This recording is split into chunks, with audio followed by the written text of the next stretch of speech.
வெறும் 5 அடி உயரம் உள்ள ஒரு ஆள் இந்த உலகத்தையுமே திரும்பி பார்க்க வச்சாருன்னு சொன்னா உங்களால நம்ப முடியுமா? சைனால 1965ல ஒரு ஏழ்மையான குடும்பத்துல பிறக்கிறாரு ஜாக்மா. அவர் பிறந்தது ஒரு ஏழ்மையான குடும்பமா இருந்தாலும் அவரோட வாழ்க்கையில ஏதாச்சும் பெருசா சாதிக்கணுங்கிற ஒரு எண்ணம் மட்டும் அவரோட மனசுல ரொம்ப ஆழமா பதிஞ்சிருந்தது.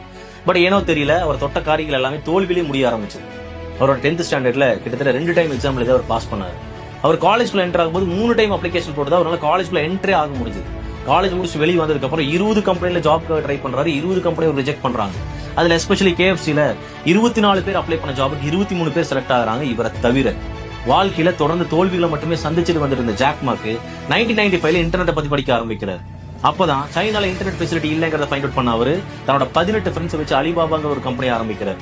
முதல் 3 வருஷம் எந்த விதமான ப்ராஃபிட்மே அவர் கிடைக்கலனா கூட தொடர்ந்து அவரோட முயற்சி அவர் கைவிடவே இல்லை.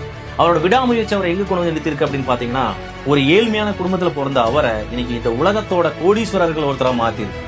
அதாவது இன்னைக்கு நம்ம லைஃப்ல எவ்வளவு ஃபெயிலியர்ஸ் மீட் பண்றோம் அப்படிங்கிறது முக்கியம் கிடையாது.